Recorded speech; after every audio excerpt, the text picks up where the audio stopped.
Hey, this is Mad Movie Mark of the Mad Movie Mark Movie Review.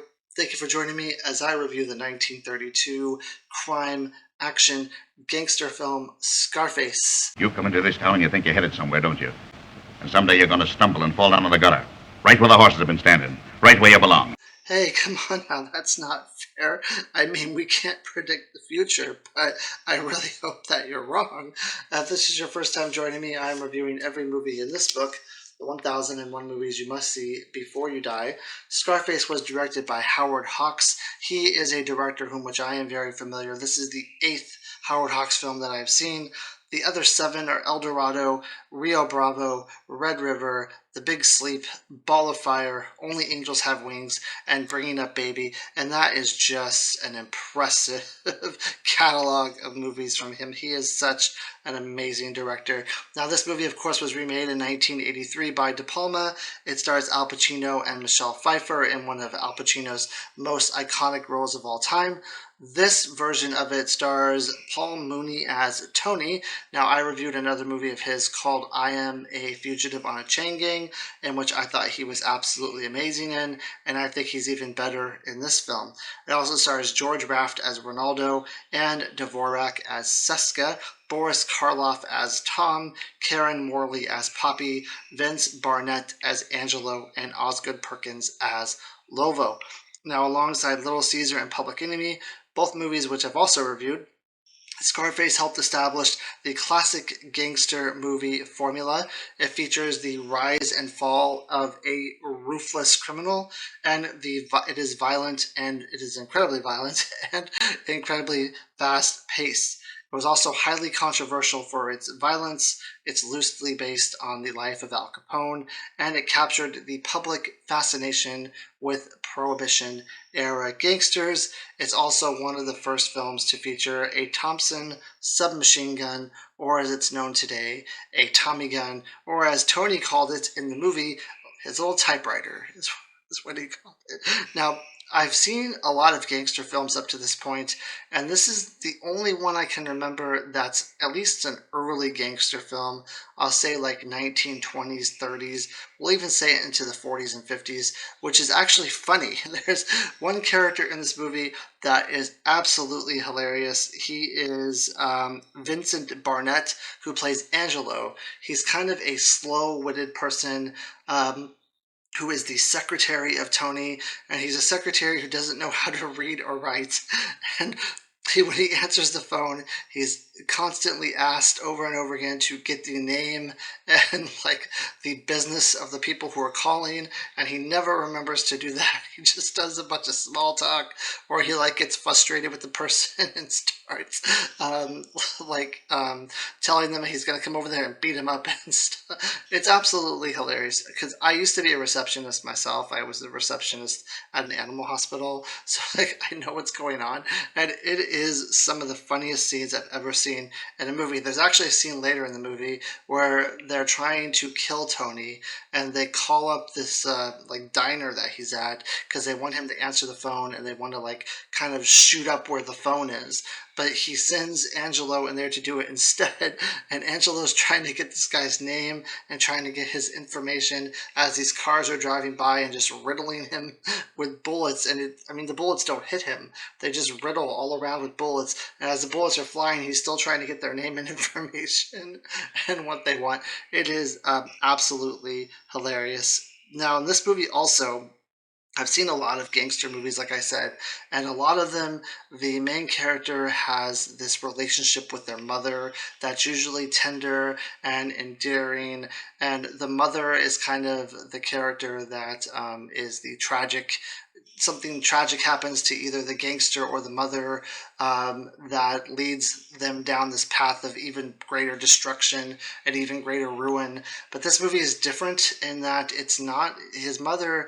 They show his mother, but his mother doesn't really have that much of a relationship with him. She's scared of him. She's disappointed in the path that he's gone down and what he's done. But there's no real deep relationship with his mother like you would see in other gangster movies. This movie, the relationship that he has is really with his sister, in which it's sort of ancestral, where he it seems like he has feelings for his sister that he shouldn't be having. He gets very violent and very jealous when she's talking to other guys, and he almost to the point where he's like threatening the other guys' lives, and he's threatening to like keep her away from other people, and it's very muddy and it's very difficult. Later on in the movie, his sister will fall in love with Ronaldo, who is like his right hand man and his best friend. Ronaldo actually in the movie too is someone who flips this coin. He's like constantly flipping a coin or flipping something, and it's like the first time that was ever done in a gangster movie, and it's used throughout gangster movies for like centuries. Even in cartoons, you'll see like in Looney Tunes, you'll see gangster type people flipping coins, and this is basically where it originated, and it was his idea to do that. But she ends up striking up a relationship with him later, and that becomes one of the greatest parts of this entire movie.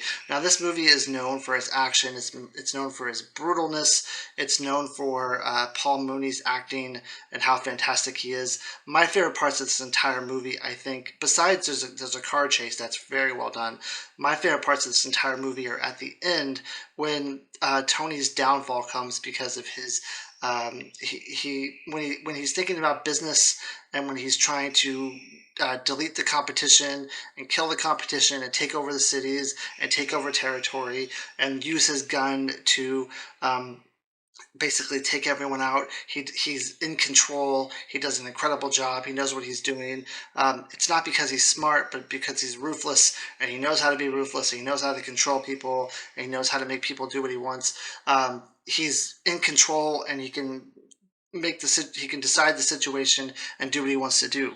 But at the end of the movie, when he realizes that Ronaldo is dating his sister, he's not in control, and he starts spiraling. He does something that he regrets, and the acting from Anne Dvorak opposite him is absolutely amazing. They don't give her a lot to do in the very beginning of the movie. It's basically just him kind of threatening her and her reacting to that.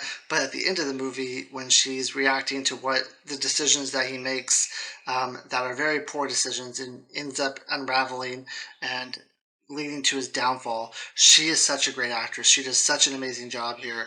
The drama and the emotion that she puts into this role is amazing, and the way he reacts to it too is just such fine acting, such fine directing, such amazing writing.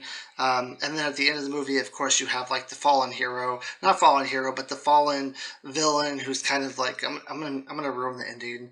This is a spoiler if you want to see it, but you probably already know how it ends. But at the end, he's just the kind of guy, the guy who'll rush out into bullets, be riddled with bullets instead of being taken in by the cops. The fallen type of character, and that's something that'll be done in every gangster movie. Also, including one of my favorite gangster movie of all time, White Heat, I think does it too. But this movie is just so brutal, and it doesn't pack any punches at all. It is just so amazing. There's so many scenes where Tony, one of the best scenes in the entire movie. There's this Tony's in this building, and it's just being absolutely riddled with bullets because they're using these new submachine guns, and he has no idea what they are. He's never heard of them before. He's trying to take the north side. He owns the south side. He was told not to go to the north side because it's too brutal, it's too hard, it's too difficult. Just stay with what you know, stay with what you have. Don't try to climb up the ladder. Don't try to push any buttons. But he does it. He goes to the north side, and they just start riddling this building he's in with submachine guns. And he's like, I mean, people are dying left and right. People who are innocent, who are just there eating or whatever they're doing.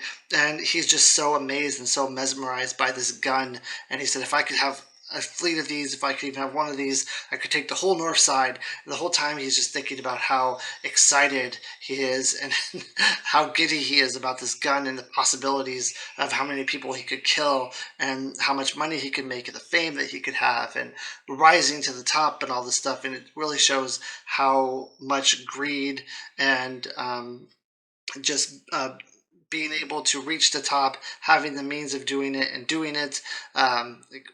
what that feeling is and how much you'll give up and how much you'll lose to pursue that. It's just absolutely amazing. I haven't gotten to any real like plot points about this movie.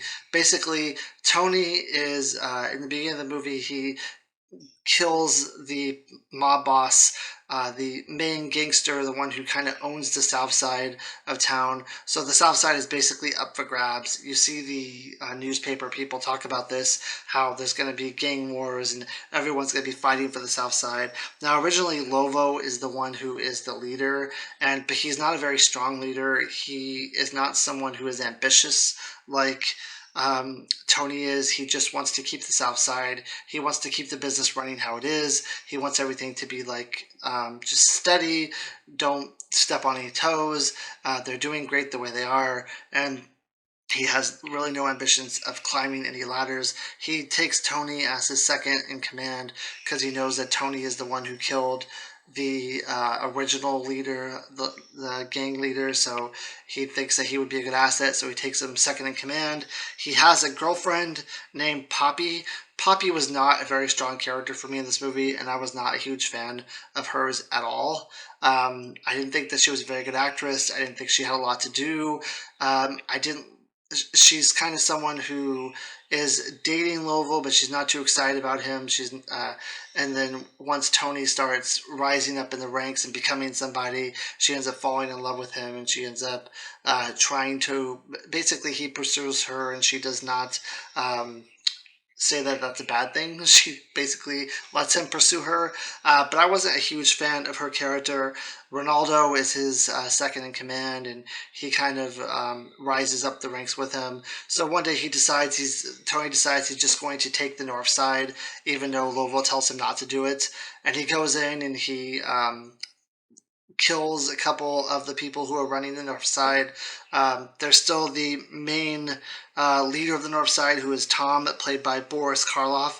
I thought Boris Karloff was terrible in this movie, if I'm going to be honest. I love him as an actor, but this is not a role that I thought was meant for him. And I did not think he did well in this movie.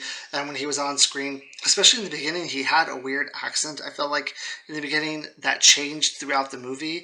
But in the beginning of the movie, I thought he was annoying. It got better as the movie went on because he's not shown that much. But he's the leader of the North Side, so Tony is basically the one who is going to be going after him eventually. Tony starts knocking off the lower echelon people of the North Side first, and then he will eventually go after Tony or Tom against Lovo's wishes. And then you have Angelo, who is the slow-witted person, who is the secretary, who is not a very good secretary. But basically, the movie is Tony trying to rise up the ranks, trying to knock off everyone in the north side, trying to basically get rid of everyone, so he's the only one in town. He's the only one who can be a gangster and run the illegal activities on both the north and the south side. He's incredibly ambitious. Like I said, he has ancestral feelings for his sister, which culminates in like the last part of the movie. I think is the best part of the movie. It's got the best acting. It's got the best emotion.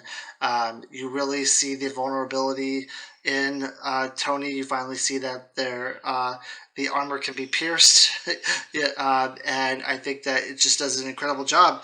This movie, like I said, is very fast paced. There's a chase scene in it that is fantastic, where cars are just shooting at each other left and right, trying to take over the south side, trying to get over the north side. People are just the two sides are just shooting at each other indiscriminately. It's impossible throughout most of the movie to know who's shooting who and who's firing what. You just have to know that Tony is trying to work his way to the top. So it really doesn't matter the little skirmishes that happen in the movie. You just have to know that Tony will eventually come out on top and that his men are mostly fine. But like I said, I thought this movie was really fast paced. I thought it was really good. The action's incredible. The acting is fantastic, except for Tom, which I was not a huge fan of. I thought that Anne Dvorak was great. Never heard of her. Not sure if she was in anything else, but she did a fantastic job. And I give this movie a 9 out of 10. I hope you join me next time when I review a movie called Freaks. Thank you. Have a good day.